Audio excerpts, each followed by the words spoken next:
Arratsalde on guztioi, eta mila esker gure artean izateagatik. Eta orain ez ekimena apirilako 22 martxan jarri genuenetik hau 6. saioa izango dugu. Gai ezberdinei buruz hitz egin dugu, larrialdi klimatikoari buruz, big datari buruz, aztarna sozialei buruz, eta gaurkoan geopolitikari buruz hitz egitea dagokigu. Egia esan gure artean izango ditugun hizlariak eta moderatzaileak maila oso altuko dira, eta ni ziur nago oso elkarrizketa interesgarria izango dela.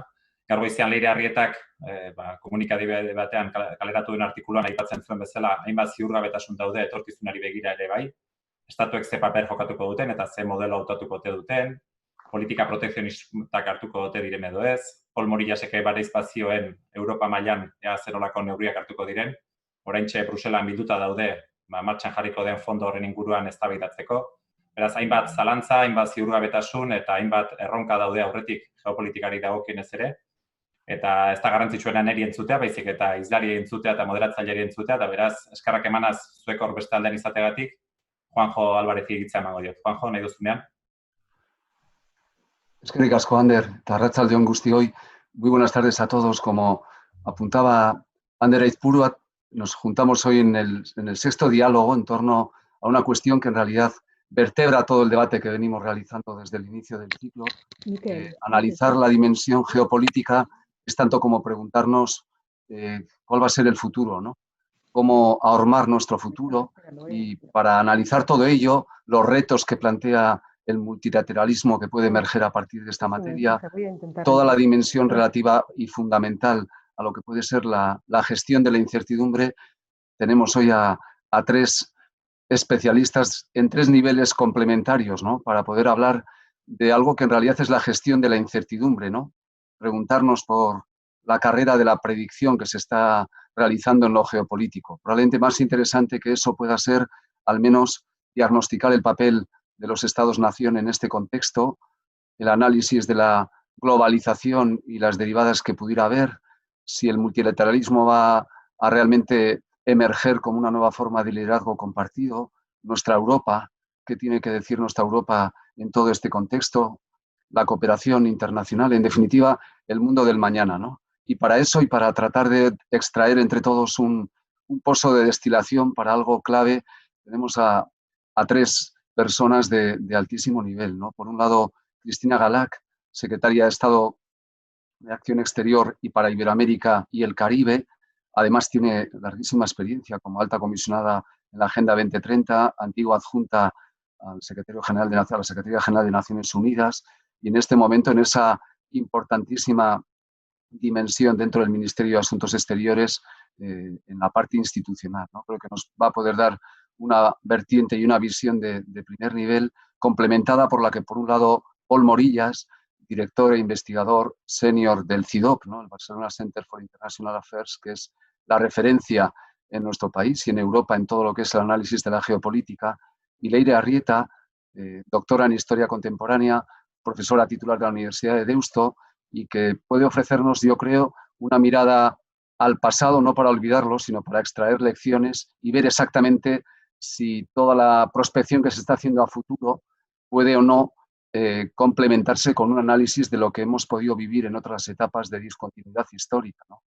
Comprobar todo ello es lo que pretendemos hacer, y quisiera comenzar primero agradeciendo a los 3 ponentes el estar con nosotros y a todos los asistentes, y trasladar la palabra a Cristina Galac. Es un honor y un placer que estés con nosotros para poder compartir. Iniciaremos contigo, si me permites el tuteo familiar y amistoso, la conversación, y luego seguro que tenemos un debate interesante. Cuando quieras, Cristina.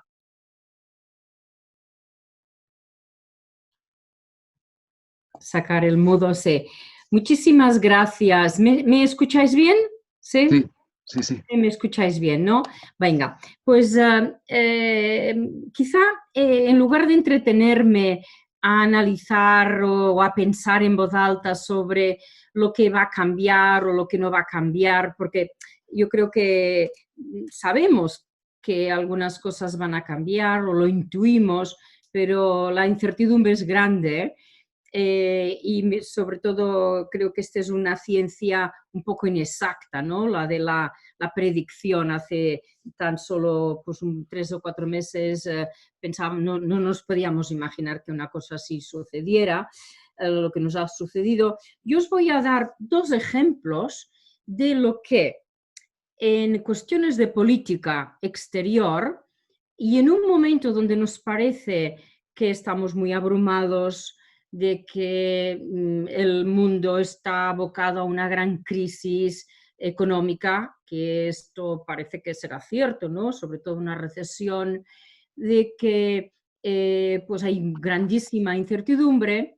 Lo que nos ha ocurrido a nosotros, al ministerio en el que yo tengo el honor de servir, junto a la ministra y a los otros 3 secretarios de Estado, lo que nos ha ocurrido esta semana. Os voy a decir qué es lo que nos ha pasado. El lunes era el Día de África, un momento pues, que yo lo he vivido muchas veces en Naciones Unidas y realmente es un momento de recordar unas obligaciones muy importantes para un continente que es en estos momentos el foco actualmente de desarrollo socioeconómico pues probablemente más previsible, pero a su vez es uno de los espacios donde sabemos que las medidas que se han tomado para protegerse de la expansión de la pandemia pues está teniendo un gran impacto, ¿no? Países donde la gente sale por la mañana para buscar lo que llevar a casa a la hora de cenar, pues no ha podido ocurrir porque ha habido un cierre total. Os contaré lo que nos pasó el lunes con este continente. Invitamos a todos los embajadores de estos países, de los países africanos en España, y para comentar las realidades, sus expectativas, etc. Y claro, tuvimos que invitarlos telemáticamente. En otra ocasión los hubiésemos invitado a un almuerzo en el Palacio de Viana. Pues no fue así, fue una reunión telemática. Ninguno de los embajadores que estuvo alrededor de la mesa telemática nos transmitió pesimismo. Nos transmitieron preocupación y incertidumbre con respecto a la situación creada por la pandemia. Pero la conversación versó sobre la oportunidad de volcarnos en una digitalización del continente. Digitalización como gran movilizador. Segundo, la oportunidad de hacer más realidad que nunca la Agenda 2030, que es la agenda del desarrollo sostenible y que además sabéis que tiene una relación especular con la agenda de la Unión Africana, que es la Agenda 2063. 3. Se habló muchísimo de cambio climático como pues un continente muy afectado por el cambio climático, pero también como necesidad de movilización y de cambio de explotación, modelo productivo. Y no se habló en ningún momento de migraciones, de conflictos. Os acordaréis que hace 3 años, Naciones Unidas declaró que en el continente africano se estaban formando 4 zonas con peligro de hambruna. Nadie las mencionó. Es decir, que se creó alrededor de esta mesa telemática un sentimiento muy interesante, que es el que yo quiero subrayar, y es el de ante la dificultad, oportunidad. Ante el desafío, visión de futuro. Y ante una incertidumbre de una situación multilateral muy compleja, unámonos y trabajemos juntos. Yo creo que fue realmente movilizador. Segundo, y también ocurrió, es una experiencia de estos días del Ministerio de Asuntos Exteriores. Cuando yo tomé posesión, empecé a trabajar muy en serio en Latinoamérica, que es, sabéis, un pilar fundamental de nuestra acción exterior y donde queremos que realmente la energía de España, la visión, el compromiso tenga impacto. Y es verdad, en un momento de disgregación del continente iberoamericano, dificultades de crear espacios de unión, que os voy a hablar de la polarización política y de conflictos complicadísimos, desde la situación interna en Venezuela, la situación interna en Bolivia, Nicaragua, etc. Bueno, pues ayer reunimos a dirigentes, ministros, presidentes de Asia, hubo una presencia del Golfo, de la Unión Europea, de países europeos no miembros de la Unión Europea y todo el continente americano, empezando por Canadá y terminando en Chile. Todos unidos para conseguir una acción común que se ejemplificó en una contribución fundamental a la pésima situación en que se encuentran los migrantes de Venezuela en los países de la región. Interesantísimo, porque no hay tema que divida más al continente iberoamericano que Venezuela en estos momentos.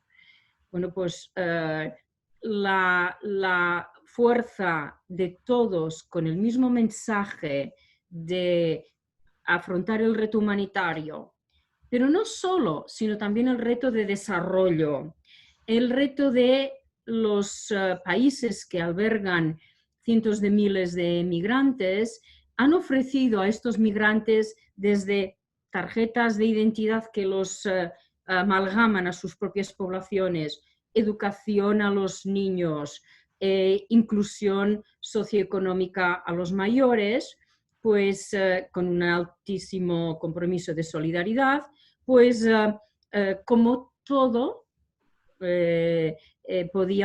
todos podíamos ayudarles. Y la mayor movilización de recursos para una crisis humanitaria de Iberoamérica tuvo lugar ayer.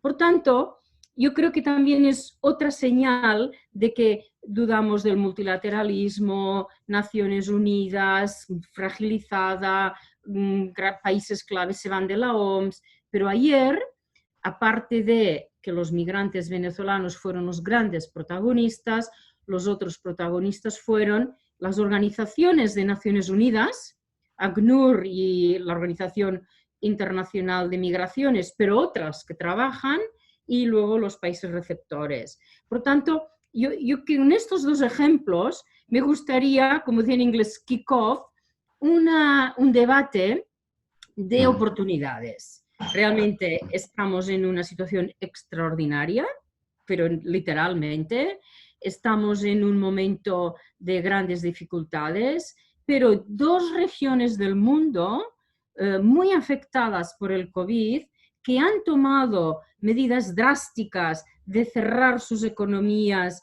de cerrarse y por tanto decisiones que impactan mucho sus economías, pues hacen pues un esfuerzo y la comunidad internacional se volca con ellos, ¿no? Son perspectivas que yo creo que pueden ser útiles para poner en marcha este diálogo y que subrayan el compromiso de nuestro gobierno, del gobierno de España, de liderar diplomacias propositivas.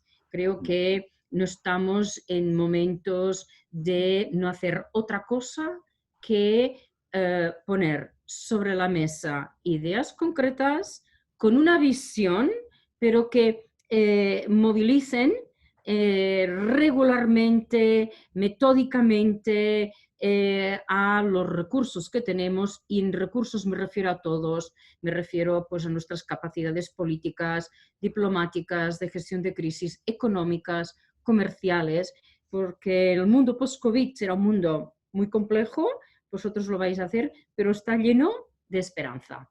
Muchísimas gracias. Muchas gracias, Cristina, por esta contextualización. Son anécdotas, pero ojalá marquen un camino y un rumbo, ¿no?, de un nuevo modelo de diplomacia, porque si no hay cooperación y nos dedicamos a competir, seguramente no habrá manera de solucionar. Pero habrá ocasión ahora de seguro complementarlo. Gracias. Vamos a pedir la primera intervención a Pol Morillas, en línea también con esta complementariedad que comentábamos en el discurso. Cuando quieras, Paul. Estás silenciado con el micrófono, Sí, Paul. Gracias. perdón, siempre sí. Gracias. Muchas gracias. Tomo un poco, primero agradecer la invitación, sin duda, y la iniciativa. Es un placer estar aquí.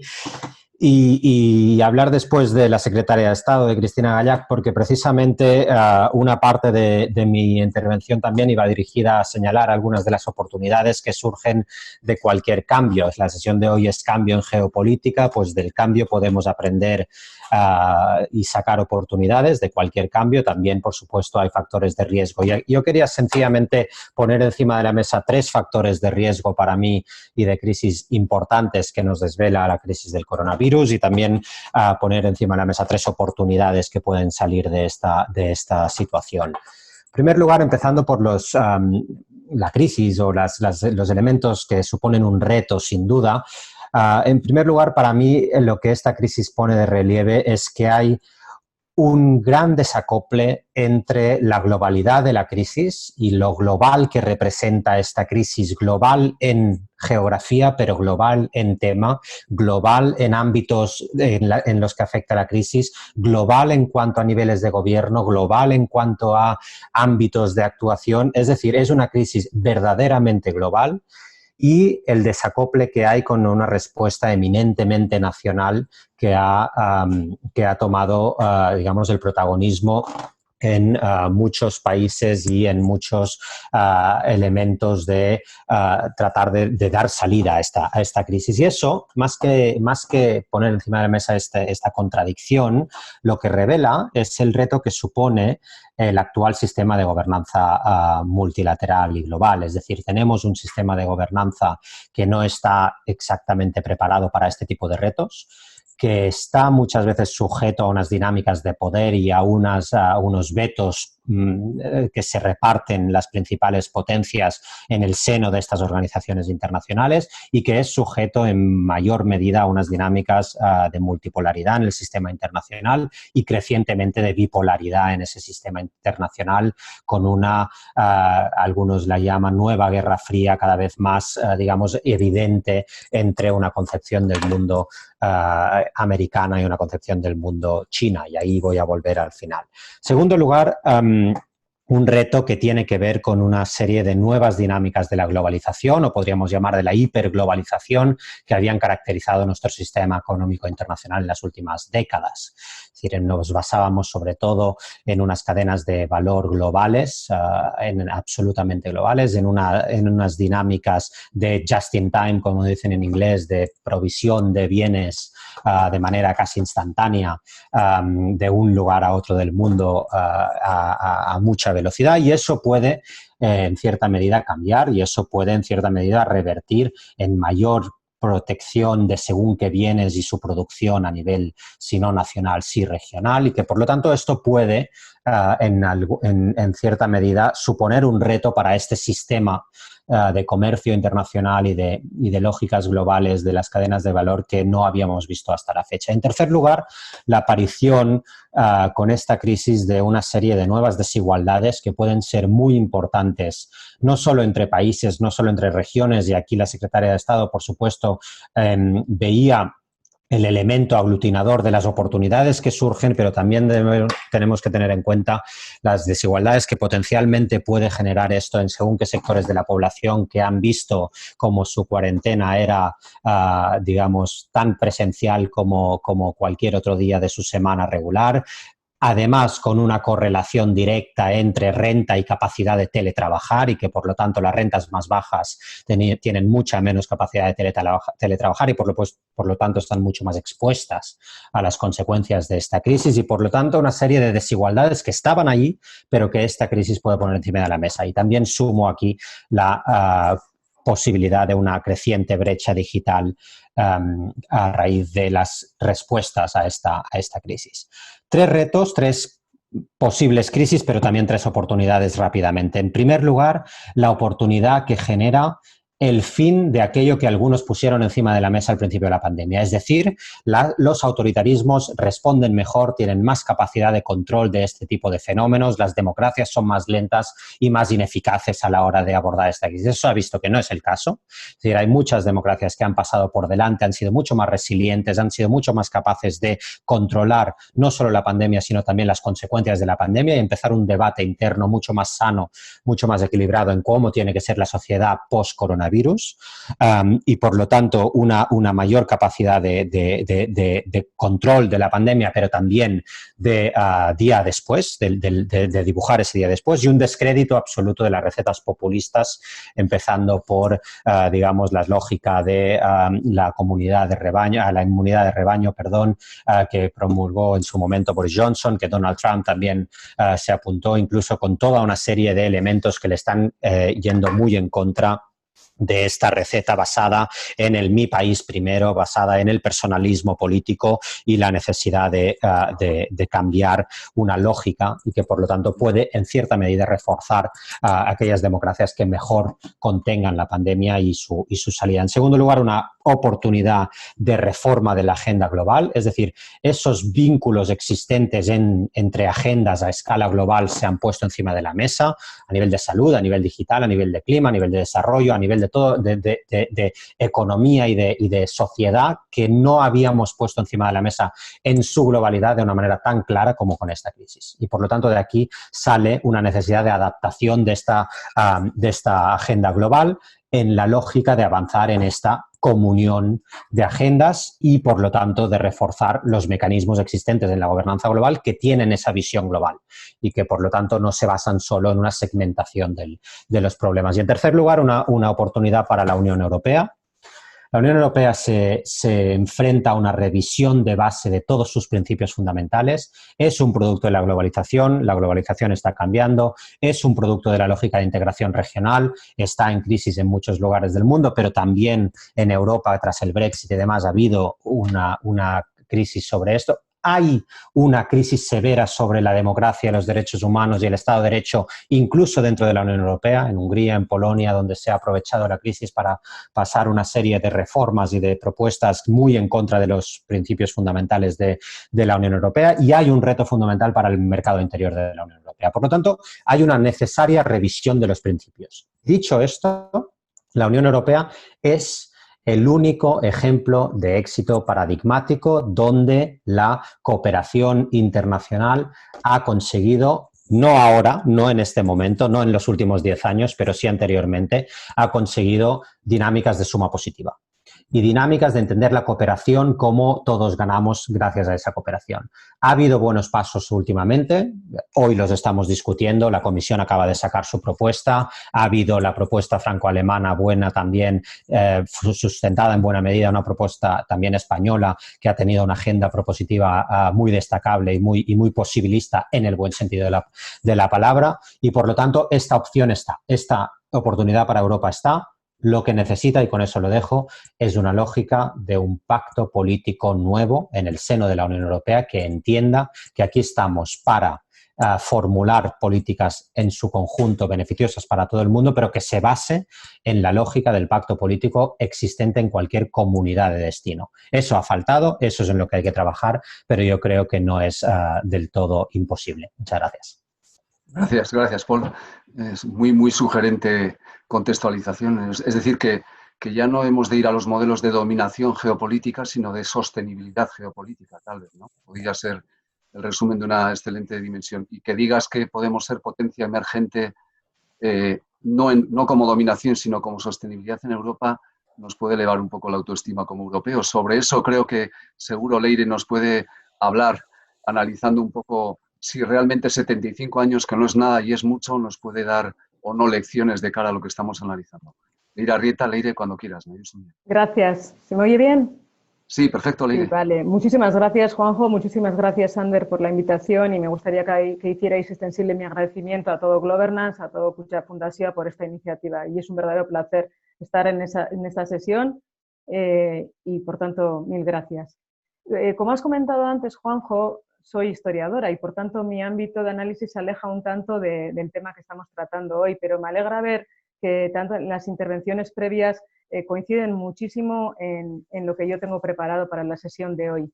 Pero mi primera introducción, en esta primera introducción voy a retrotraerme un poco, ¿no? Porque mis reflexiones en torno a la situación actual y la futura nacen precisamente de una mirada hacia atrás, de una mirada hacia el pasado, y en eso va a consistir mi intervención primera, ¿vale? Decía el recordado Tony Judt que hay algo peor que idealizar el pasado y es olvidarlo. Y por tanto, eso es lo que voy a hacer, recordar el pasado, sin la más mínima intención de extrapolar situaciones pasadas, porque, y esta es la primera lección que suelo dar a mis estudiantes, todas las situaciones y acontecimientos históricos han de ser entendidos únicamente en su contexto concreto. Pero bueno, hecha esta aclaración, mi mente se retrotrae a 1945, justamente además cuando se cumplen 75 años de la rendición oficial de las fuerzas armadas alemanas. La Segunda Guerra terminaba, a los aliados les había unido un enemigo común, pero con perspectiva histórica sabemos que aquello no tuvo recorrido. La situación de Europa era traumática, las infraestructuras estaban destrozadas, la capacidad industrial también, muchos varones habían fallecido, habían muerto en la contienda con la consiguiente merma demográfica, y fue precisamente en esa situación dramática cuando los países europeos decidieron unirse. Francia y Alemania, que hasta hacía poco eran enemigos, se reconciliaron y la idea de Europa, que no era nueva, por cierto, experimentó en ese momento un rebrote importante. Los líderes europeos iniciaron una etapa de cooperación para poder abordar conjuntamente la reconstrucción de sus países. Es decir, fue necesario tocar fondo para que la idea de unión se materializara. Es verdad también que factores externos coadyuvaron a ese reforzamiento de la idea europea. Por un lado, los fondos del Plan Marshall debían ser redistribuidos y para ello era necesario crear instituciones europeas. Por otro lado, la vieja Europa, que en ese momento además estaba hundida, necesitaba unir fuerzas para sacar la cabeza y respirar un poquito, ¿no?, entre los dos gigantes que estaban emergiendo entonces en el mundo, que eran los Estados Unidos y la Unión Soviética. Y todo ello conformó un humus en el que se inició una nueva etapa histórica, una etapa de bienestar, en la que, dejando atrás penurias y sufrimientos, los países europeos aprendieron que si unían fuerzas y relativizaban fronteras, podían maximizar sus recursos. Y como consecuencia tuvieron lugar en ese momento dos fenómenos, en ese momento y en adelante, dos fenómenos que se retroalimentan. Uno fue un consenso generalizado en torno a un modelo concreto, el estado de bienestar. Las generaciones de 1945 habían vivido crisis económicas, habían vivido regímenes totalitarios, dos guerras prácticamente consecutivas y necesitaban ante todo seguridad. De ahí que se impusiera el pragmatismo, se encontrara la solución en esa nueva fórmula, el estado de bienestar, fórmula que contó con defensores tanto de izquierda como de derecha. A ello habría que sumar también, lógicamente, que a los Estados Unidos les interesaba el crecimiento de Europa y la consolidación de su clase media, porque de esa manera nuestro continente se podía convertir en un mercado importante para los propios productos norteamericanos y porque a su vez les interesaba también que una bonanza económica europea, ¿no?, para evitar así la expansión del comunismo en un contexto de Guerra Fría. Y el segundo fenómeno es el mencionado proceso de construcción europea, inicio del proceso de construcción europea. Europa aportaba esa seguridad que necesitaban los países, que anhelaban los países y las sociedades europeas en ese momento. Europa simbolizaba también progreso, simbolizaba democracia, simbolizaba libertad, y esa fórmula de los estados de bienestar, ese modelo social que compartían los europeos, unía aún más a las democracias occidentales. Y 75 años después, pues de nuevo nos encontramos ante una situación muy complicada y, lo que es peor, desconocida y llena de incertidumbre, como decíais, pero como antes he mencionado, no creo que las dos situaciones sean equiparables. Es más, rechazo incluso el lenguaje bélico que se ha utilizado durante la crisis del coronavirus, porque para nada, creo, en mi opinión, para nada es comparable nuestra situación con la que vivieron nuestros mayores. Sin embargo, de lo que no cabe duda es de que estamos, desde el punto de vista histórico, desde luego va a ser un punto de inflexión, ¿no? No me atrevo ni quiero vaticinar cómo será el futuro, pero como Paul veo riesgos y veo oportunidades, pero seguiremos hablando más tarde. Gracias. Muy bien, gracias, Leire. Vuestras 3 primeras intervenciones son un baño no de pragmatismo, ¿no? De visión constructiva, ¿no? Si recordáis, en el 2001 nos dijeron, después de las Torres Gemelas, lo que representó que llegaba la Tercera Guerra Mundial. En el 2008 Sarkozy nos dijo que íbamos a reinventar el capitalismo, por poner solo 2 ejemplos, ¿no? No sé si lo interesante es pensar en la ruptura o en el corte, sino en las oportunidades, ¿no? Como estáis hablando. Cristina, desde el ámbito institucional y diplomático, se ve como realmente una oportunidad. ¿Cómo se estudia? Porque tiene algo parecido al momento 89 con la caída del muro, ¿no? 6, 7 meses de alguna manera, no de desgobierno, pero sí de incertidumbre, de saber qué nuevo mundo iba a emerger, ¿no?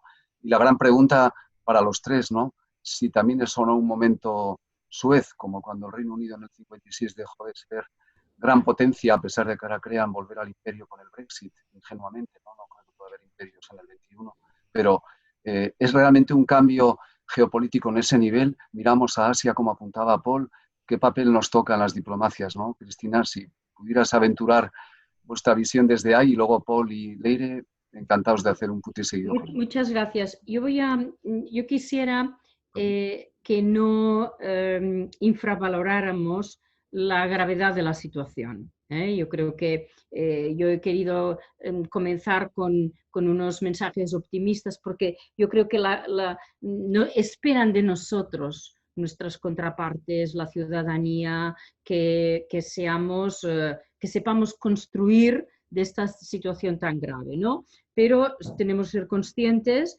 pues como nos estamos dando cuenta, pues que la economía mundial va a sufrir un retroceso importantísimo, de que no vamos a poder movernos con la misma libertad que nos hemos movido hasta hace 3 meses y que por tanto nuestro modo de vida va a cambiar. Estábamos acostumbrados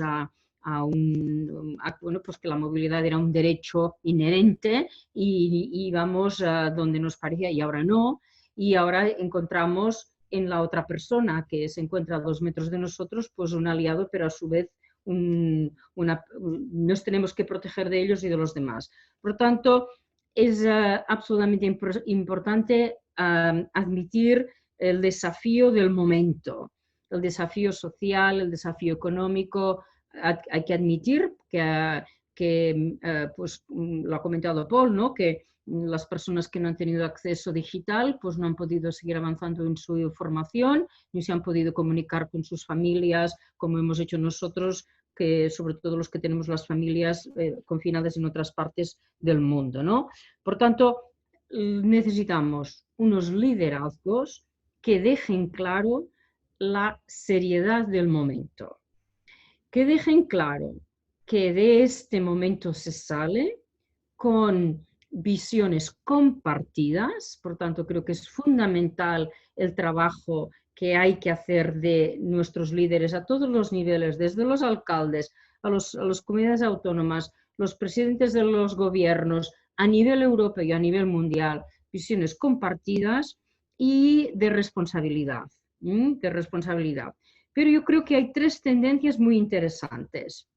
Al menos yo me comprometo a que estas 3 tendencias que he visto se conviertan en ejes de nuestras acciones. Una, que las personas adquieren un valor mucho más importante en la formulación de las políticas.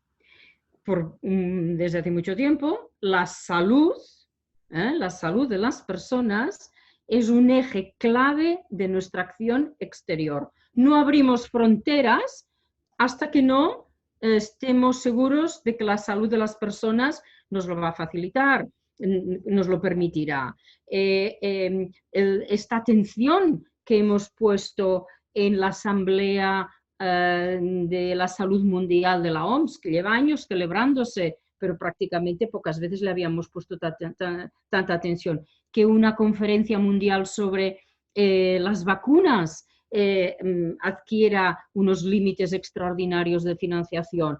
¿Por qué? Porque sin salud no hay economía, sin economía no hay desarrollo, sin desarrollo no hay bienestar. Por tanto, la salud y de las personas en el centro. Segundo, muy interesante a mí me parece, es la acción pública. La acción pública que se erige, acción pública que la hacen desde los alcaldes, desde los distintos responsables autonómicos, pero sobre todo desde este compromiso de que es a través de la sanidad pública, a través de la educación, a través de recursos públicos. Fijaros, vamos a la Unión Europea a decirles que cambien el modelo de presupuesto de la Unión Europea, porque lo que necesitamos son transferencias y no créditos para que salgamos de esa crisis no en fractura, sino más igual. Yo creo que para mí este es otro tema por el que adquiere un gran valor. Y tercero, también para mí es muy importante el hecho de que de un valor ético más reforzado ojalá, yo creo que hay que trabajar y hay que comprometerse para realmente poder construir esta nueva fase, ¿no?, del desarrollo socioeconómico, socioecológico, ¿no?, de nuestra agenda común. Por tanto, personas, público y valor ético para mí son ejes muy cruciales.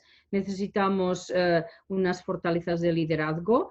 Estoy totalmente de acuerdo en la oportunidad que esto brinda a la Unión Europea y el refuerzo también de esta idea de que se sale de estas crisis en común. La premisa de que de este tipo de desafío, como es una pandemia, se salen unos y otros no, o salimos todos o no salimos. Mientras haya una comunidad que no esté protegida, no estaremos todos protegidos, ¿no?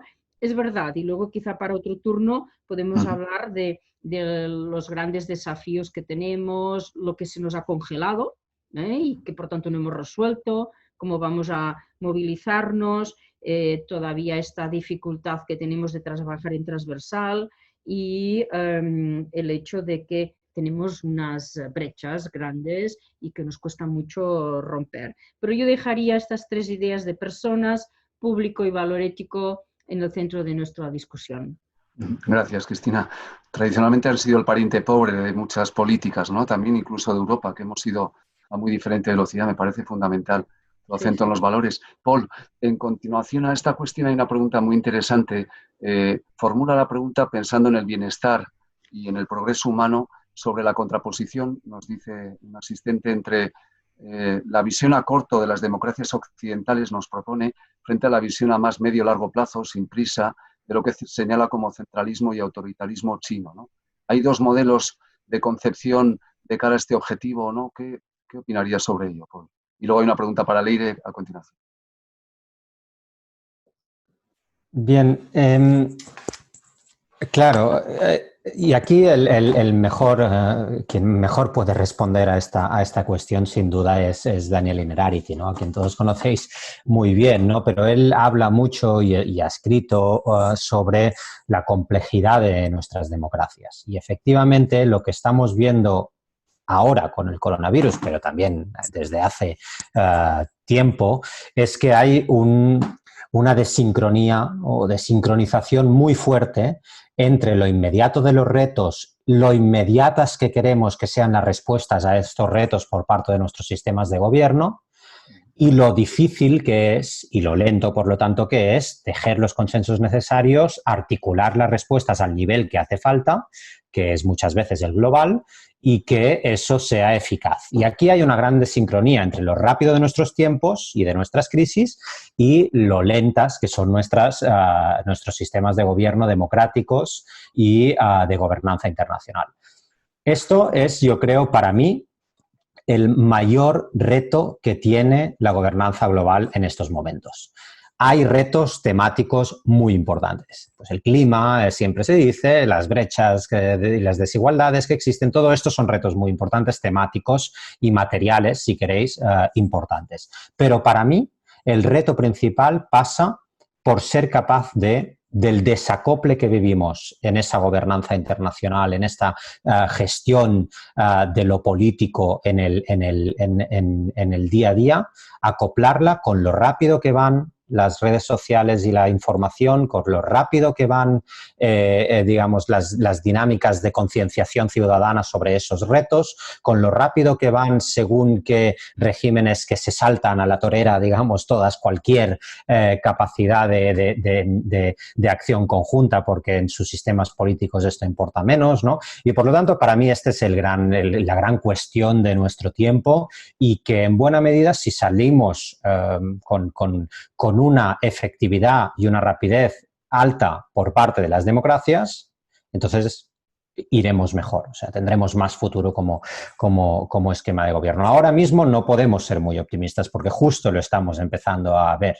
Es decir, ahora mismo han convergido la rapidez de estas crisis y de la información acerca de estas crisis con una parálisis absoluta de los sistemas de gobierno internacional. Es decir, el Consejo de Seguridad de Naciones Unidas tardó meses en reaccionar, semanas largas, porque tampoco tantos meses, pero semanas largas en reaccionar.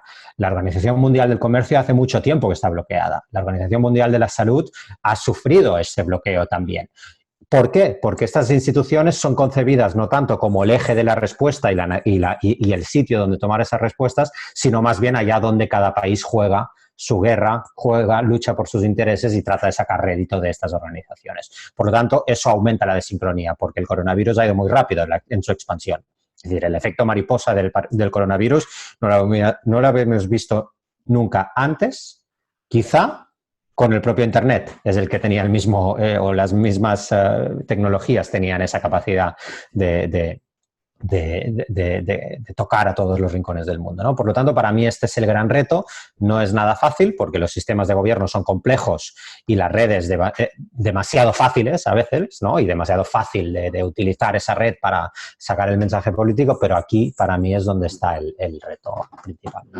Muy interesante, Paul. Entiendo, a ver, luego Cristina y por supuesto Leire, pero junto a las asincronías que subrayas, igual es más grave y a la vez más fácil de prever y de anticipar las asimetrías, ¿no? Es decir, ¿cómo vamos a salir? Cristina lo planteaba, de todo esto, cómo lograr que la desigualdad no aumente, ¿no? Y ahí sí puede estar en nuestras manos tal vez armar ello. Pero, Leire, había una pregunta muy interesante analizando la dimensión histórica y preguntándonos qué cabe decir cuando se está empleando, es más o menos la pregunta de otro de los asistentes, se está utilizando la historia entre partidos políticos para darse y quitarse razones y no para extraer lecciones constructivas del pasado, ¿no? Ese tipo de visión de la historia como elemento definidor de un relato de un partido frente a otro, por lo tanto, de división y no de aprender lecciones del pasado para el futuro. ¿Qué te parece, Luis? Bueno, desgraciadamente esa situación se repite siempre. No es cosa de ahora, no es cosa de la crisis del coronavirus. A mí me duele muchísimo cómo se utiliza la historia como arma arrojadiza, cómo se utiliza la historia siempre con fines políticos. A veces los historiadores creo que lo hacemos incluso sin ser conscientes, ¿no? Y otras veces conscientemente, y es cuando más me duele. Es así, es un arma que se utiliza, lamentablemente. ¿Qué tenemos que hacer? Creo que lo decías en otra de las sesiones. Para mí, estábamos hablando ahora de gobernanza, me ha parecido muy interesante lo que ha dicho Paul, pero es que aparte de los gobiernos están las sociedades. Y lo que tenemos que hacer es formar, creo, más educación, o sea, o reeducarnos de alguna manera. Reeducarnos para desarrollar pensamiento crítico, para que las generaciones del futuro conozcan el pasado y aprendan a pensar simplemente. Y como creo que no lo hacemos del todo bien, mi temor es, y uno con los riesgos que yo veo, que han salido algunos aquí, pues que la incertidumbre, el miedo que tenemos ahora pueda llevarnos a aceptar estados todopoderosos en vez de apostar por las democracias, aunque tiene razón Paul, las democracias han resuelto mejor, han salido mejor de este barullo, pero la gente va a seguir confiando en el que en aquel que ponga mis intereses por encima del interés de los otros. Me da miedo la insolidaridad, porque buscamos culpables. Inmediatamente estamos señalando a China, estamos señalando, y mientras no nos toca y mientras el problema estaba en China, la gente estaba tranquila. Es cosa de chinos, está lejos, está fuera, ¿no? Siempre buscamos un culpable fuera generalmente. Me da miedo también, desde el punto de vista de la geopolítica, que puedan imponerse políticas de defensa nacional, lo señalaba antes, reforzamiento de límites, ¿no? Reforzamiento de fronteras, reforzar el proteccionismo cuando tiene que ser, como ha dicho Cristina, todo lo contrario, tenemos que cooperar. En definitiva, me da miedo que se potencie el confinamiento, nunca mejor dicho, el confinamiento estatal.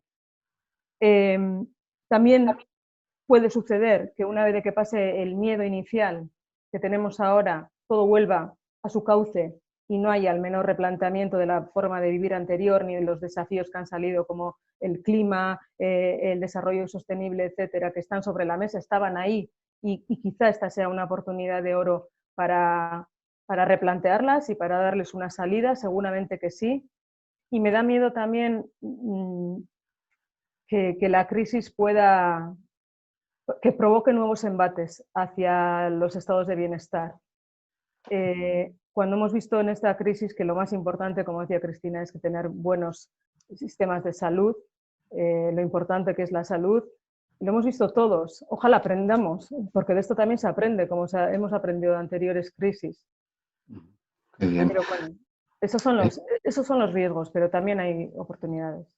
Es que ricasco, Leire. Cristina, Paul nos hablaba más o menos, creo que puedo tratar de simplificar en una idea muy compleja, pero de debilidad institucional en el mundo, ¿no? La manera de actuar cohesionadamente de abajo arriba, multinivelmente, se habla tanto de lo local y lo local que ya la gente lo damos como algo retórico, ¿no? Pero ir de abajo arriba, ¿es posible si por arriba las grandes instituciones no fomentan un liderazgo institucional que permita cooperar? ¿Cómo hemos de actuar, ¿no? ¿Cómo lo veis desde la dimensión diplomática y qué papel podemos jugar las sociedades pequeñas más cohesionadas hacia arriba, ¿no? Exactamente. Tienes toda la razón, lo que habéis comentado, Paul y Leire, tú mismo, que en estos momentos estamos en una crisis de debilidad institucional, ¿no? Fijaros, el Consejo de Seguridad no ha acordado todavía una resolución sobre el COVID, porque los dos grandes líderes estratégicos pues no se ponen de acuerdo, Estados Unidos y China, ¿no? Estamos en la Asamblea General de Naciones Unidas, que como no puede trabajar en modo presencial, es telemático, pues solo podemos acordar resoluciones de la Asamblea General por unanimidad, y nos está costando mucho incluso sacar una que hemos propuesto España y que ya tiene 70 países que la apoyan, que es sobre mujer y COVID y niñas, que deje claro que la solución post-COVID o la perspectiva post-COVID tiene que ser una que no afecte más a las mujeres como ha ocurrido en otras crisis. Y eso lo notamos. Por tanto, creo que no, los ejercicios que hemos hecho hasta ahora, yo misma, de positivar una situación extraordinaria, no debe de dejarnos ver la complejidad y la fragilidad del modelo internacional multilateral, que está fragmentado. Lo vemos en el sistema de Naciones Unidas, lo hemos visto en la OMS, donde por una parte Estados Unidos la fragiliza retirándose, o en todo caso quitándole la financiación, pero fijaros lo que hizo la semana antes de la Asamblea Mundial de la Salud, intentó que se aprobara un estatuto de observador para Taiwán. Entonces nosotros no comprendíamos, como ustedes, si les importa tanto que Taiwán sea observador, como por otra parte le quitan la financiación. O sea, tacticismos para ahondar en estas dificultades, y allí, bueno, pues el tema se resolvió etcétera, ¿no? Se resolvió, en todo caso se paró. O sea que está clarísimo lo que decís, que el modelo, la fragilidad de este modelo probablemente se ha puesto más en evidencia porque necesitábamos más fuerza de estas instituciones al venir una crisis como la que ha llegado. Tendremos dentro de unos días una reunión del G7 liderado por Estados Unidos y en estos momentos no vemos un liderazgo norteamericano como ocurrió, por ejemplo, cuando la crisis del 2008 y que además dio pie, junto al liderazgo británico, de la formación del G20. En cambio, en el G20 sí que hemos visto una mayor capacidad de aglutinar visiones y allí, entre ellas, España ha estado muy presente, ¿no? Por tanto, sí, instituciones frágiles. Al mismo tiempo hemos visto la Unión Europea, que después de unos inicios muy titubeantes, muy complejos, que transmitían mensajes totalmente contradictorios, pues se han puesto en marcha pues unas actitudes totalmente distintas. Incluso se están cruzando todas las líneas rojas que nos habíamos puesto desde el inicio fundacional de la Unión Europea, que era el libre mercado, la protección del mercado único a través de unas leyes de competencia muy estrictas para que todos, grandes y pequeños, tuviésemos el playing field, ¿no? el mismo nivel de capacidad de presencia. Por tanto, creo que estamos en momentos de buscar temas clave donde sí se puedan obtener consensos. El consenso será fundamental. Yo creo que además hay otro asunto muy importante que mira, lo digo ahora, quizá me anticipo un poco a otras preguntas, y es sobre los recursos. Es decir, recursos financieros, recursos políticos, recursos mediáticos, energía positiva. La gestión de estos recursos será fundamental para la movilización de los consensos internacionales, ¿no? Y para mí también será muy clave que partamos de la idea de que volver a la situación ex ante no nos conviene. Es decir, nuestra ambición no tiene que ser volver al día antes del COVID, sino aprovechar el viaje que tenemos que hacer para ir a otra parte. Y el marco lo tenemos, yo creo que lo tenemos, pero para eso necesitaremos liderazgos fuertes. Gracias, Cristina. Sí, Juanjo, yo quería solamente en este sentido puntillar una cosa para que sea más dinámico, ¿no? Estoy completamente convencida de eso, de que esta crisis no es que pueda ser, sino que creo que ya ha sido un catalizador para la Unión Europea, ya se están dando pasos, los principios fueron titubeantes y bastante malos, todo hay que decirlo, pero después han tomado medidas inauditas y creo que está sirviendo de catalizador. Es verdad que falta liderazgo, quizá tendríamos que ceder también los estados más poder a las instituciones europeas para que sea una entidad europea más cohesionada, pero sin duda creo que ya está sirviendo de catalizador, como un apunte positivo. Vale. Mileire, como estás en uso de la palabra, el crack del 29, ¿no? Y la crisis mundial que sobrevino, nos decía otro asistente, yo creo que muy atinadamente, provocó un sálvese quien pueda, ¿no? La autarquía. Cada uno se buscó la vida, como dirían los modernos ahora, cada estado hizo la guerra por su cuenta. ¿Cómo evitar que esa receta se imponga también ahora, ¿no? Si es que hay paralelismos entre una y otra. Eso es, efectivamente, Juanjo, es uno de los riesgos que antes apuntaba. El sálvame quien pueda es una reacción muy humana, ¿eh? Lo que he dicho antes, ¿no? Al principio el problema estaba en China y no nos preocupaba demasiado. Es una reacción humana, pero cuando las cosas van mal, todos sabemos que solo se sale con ayuda mutua entre personas y entre países. La autarquía no es una solución ni para nada ni para nadie, ni ad extra ni ad intra. Hoy mismo, ¿no? Creo que la Comisión iba a aprobar un plan de recuperación económica. O sea, se están dando ayudas económicas incluso para otros países que no son de la Unión Europea y desde luego yo estoy completamente en contra de ese sálvese quien pueda. diciendo que entiendo que es una reacción muy humana, pero o salimos todos juntos o no salimos de esta. Gracias, Leire. Paul, una pregunta para ti, luego otra para Cristina. Paul, ¿cómo encontramos en un mundo tan polarizado un consenso cuando el enemigo no es bélico, ¿no? El enemigo es otra cosa, ¿no? Que nos ayuda a repensar. Es decir, hablábamos del muro, el muro tuvo lo que era la Unión Soviética, no sabemos lo que iba a ocurrir detrás de todo ello. Ahora estamos en otro terreno menos ideológico, ¿no? Aunque sí ideologizado, ¿no? ¿Dónde encontrar un consenso que sea el motor, que no se gripe para poder repensar todo lo que es la dimensión de la globalización, ¿no?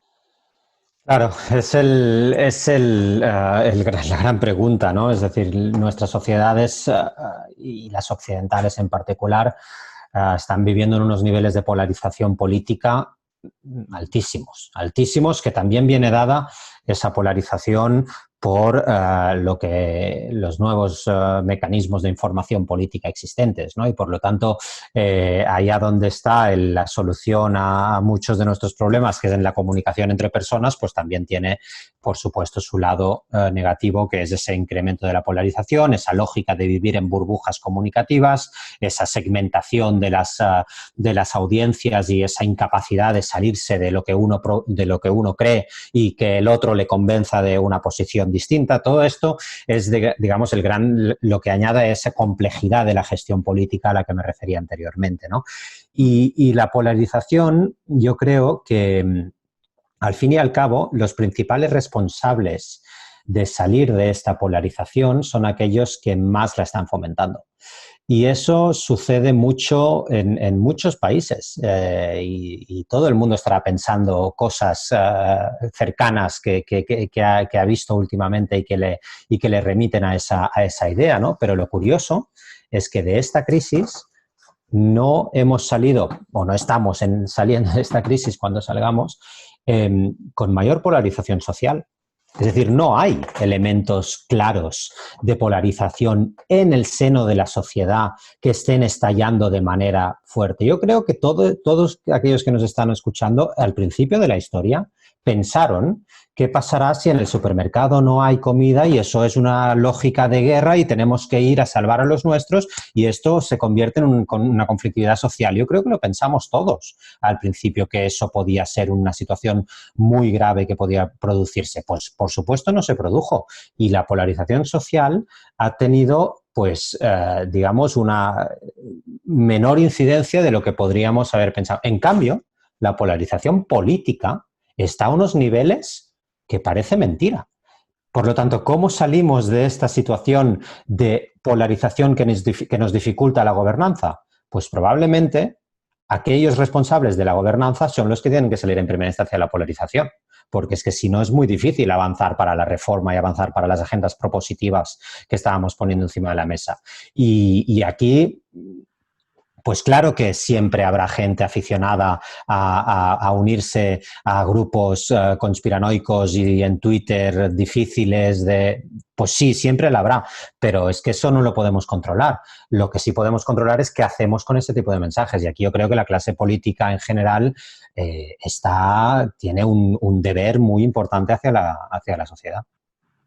Gracias, Paul, por tu análisis. Una última pregunta para Cristina y luego abrimos un último turno de intervenciones para cumplir razonablemente el tiempo previsto, aunque estamos en un debate súper interesante. Cristina, desde la dimensión otra vez de lo institucional, ¿no? y toda tu trayectoria, el papel de los estados-nación, ¿no? Casi decimonónicos en una dimensión tan global como esta, ¿no? Emma Bonino decía, los estados se dividen entre los pequeños y los que no saben lo pequeños que son, ¿no? Y cómo hacemos la guerra, entre comillas, entre los estados y qué papel jugamos la ciudadanía en todo eso para que no sea un despotismo ilustrado, ¿no? ¿Cómo verías el papel de los estados hoy día en este contexto y, por lo tanto, los gobiernos, lógicamente, lo intergubernamental, ¿no? Frente a lo transnacional, que parece que es donde se pone, desgraciadamente, el acento? Pues yo creo que hay que verlo desde distintos planos. Hay unas áreas de acción donde en las organizaciones internacionales, pues sobre todo las que hemos mencionado, desde las de Naciones Unidas, europeas, etcétera, los gobiernos que representan a los estados pues tienen un papel muy importante. El voto del presidente Trump para decidir que retira la financiación de la OMS, pues es un voto que no está compartido probablemente con muchas personas y líderes políticos, pero es el suyo, porque él es el presidente de los Estados Unidos.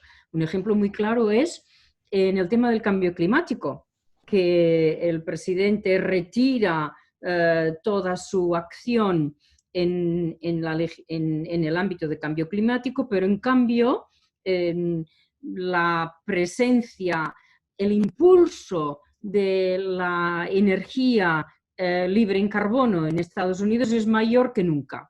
Estamos viendo la expansión de plantas eólicas y de plantas solares en Estados Unidos, y las empresas de este sector, que deberían de estar muy preocupadas, lo están mucho menos, porque ellas obtienen permisos de instalación. Por tanto, es verdad, ¿no? Los gobiernos de los estados llevan sus votos, sus posiciones a los organismos internacionales, pero cada vez más es más difícil para estos organismos internacionales actuar como que no se escucha a las poblaciones y digamos, a la red de la población civil, ¿no? Que se comunica, como ha dicho Paul, a través de pues estas redes de que todos nos estamos relacionados. Creo que también en algunos casos, por ejemplo en el caso europeo, fueron reacciones de gobierno duras con respecto a poner en común esfuerzos, pero fijaros lo que ocurrió muy pronto. En Alemania, los editoriales de medios como el Bild Zeitung o otros medios de corte conservador, pidiendo a los gobernantes alemanes ser más solidarios con el resto de Europa, fueron anteriores al cambio de posición, por ejemplo, de la canciller Merkel. Fue muy interesante. En la crisis del 2008, 2009, 2010, los medios de comunicación alemanes eran implacables con respecto a los manirrotos del sur.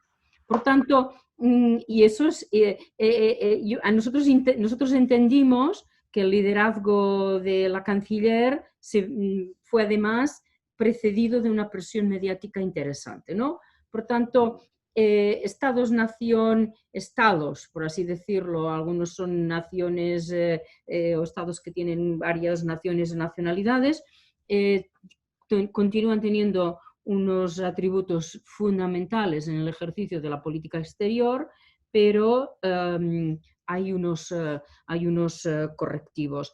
Cuanto más profunda es la conectividad, más fácil es, digamos, romper estos liderazgos. Nos hemos visto todos los gobiernos y de todos los niveles totalmente en un embudo con respecto, por ejemplo, a China, cuando hemos ido a ese mercado a aprovisionarnos de bienes básicos que en nuestras reservas estratégicas no tenían, ¿no? Y nos hemos encontrado que como es una economía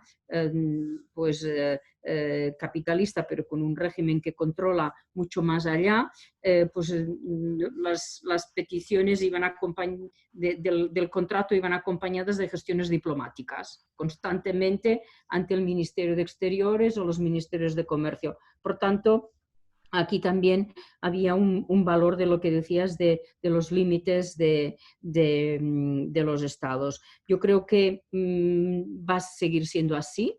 Vamos a vivir en este mundo donde los actores internacionales son los gobiernos de los estados, pero cada vez más, porque las transformaciones vendrán de acciones de las sociedades, las ciudades en cambio climático, las ciudades en movilidad, las ciudades en espacios de mayor inclusión, etcétera.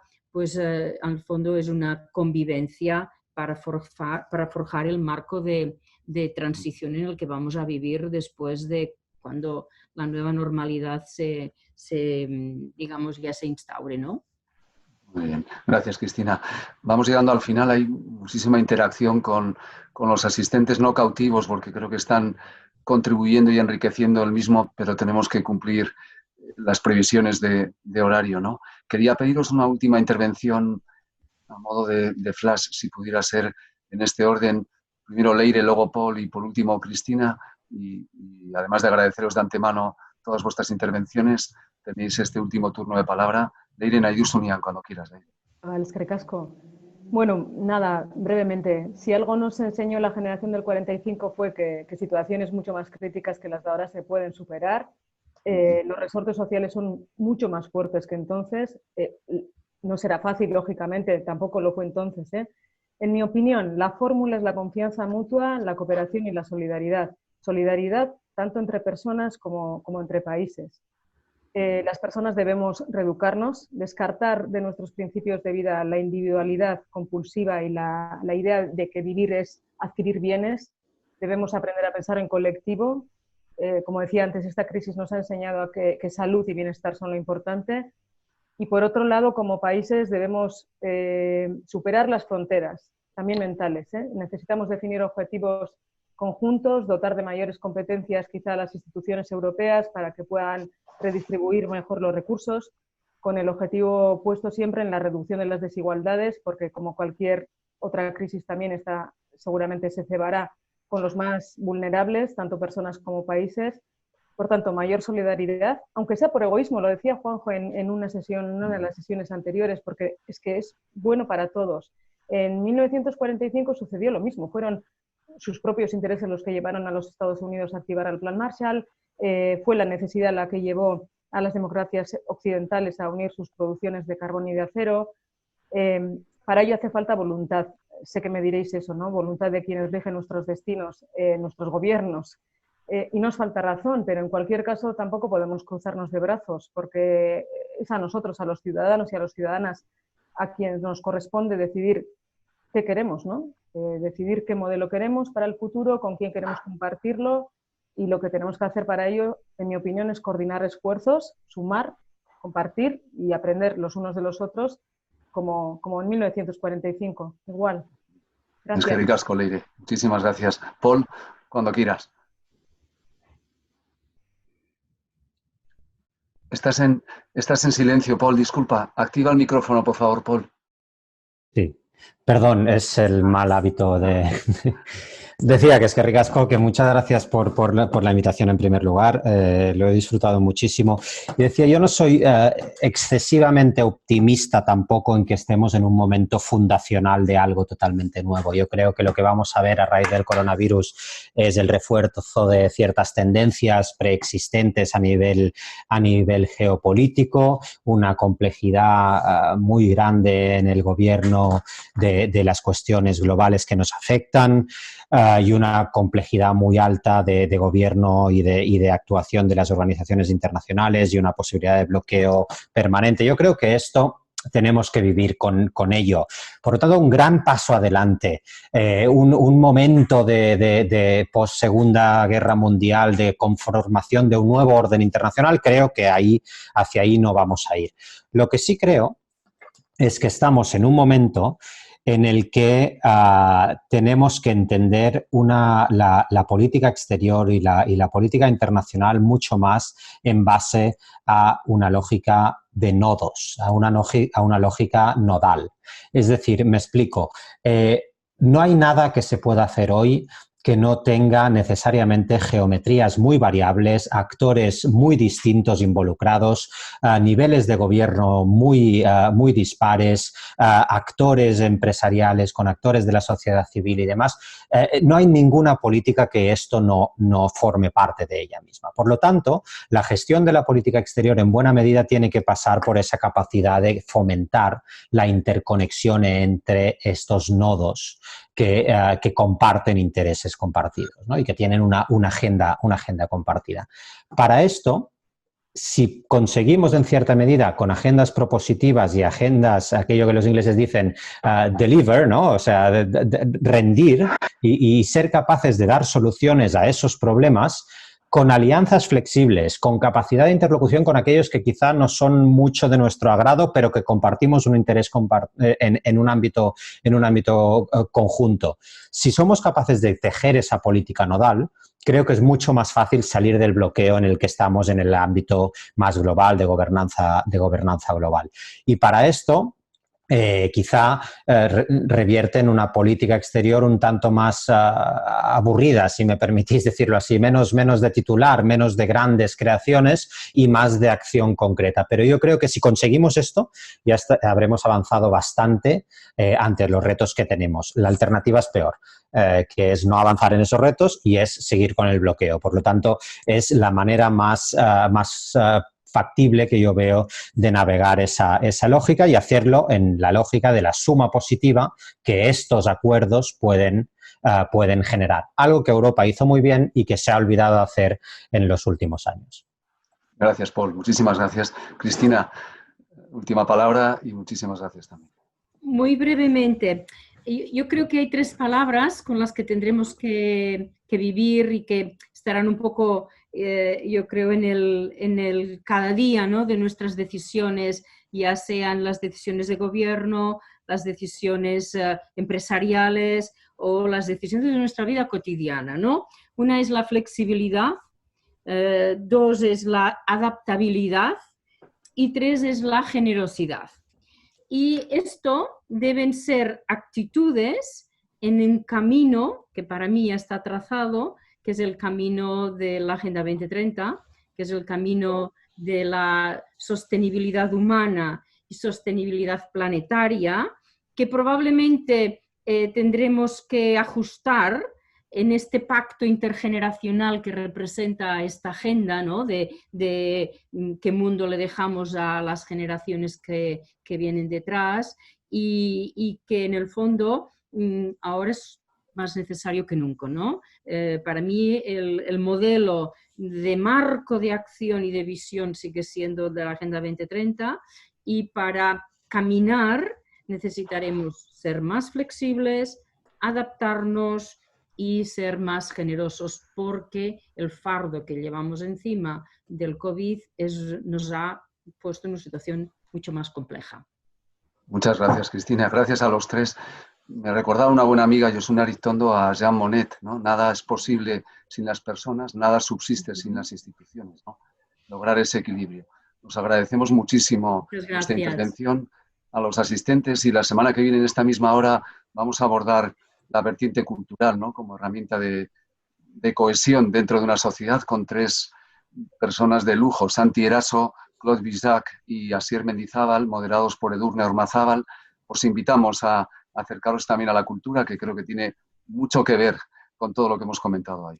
Muchísimas gracias a los tres y a todos los asistentes. Eta hurrengo astearte, hasta la semana que viene. Gracias. Casco. Muchas gracias. Gracias.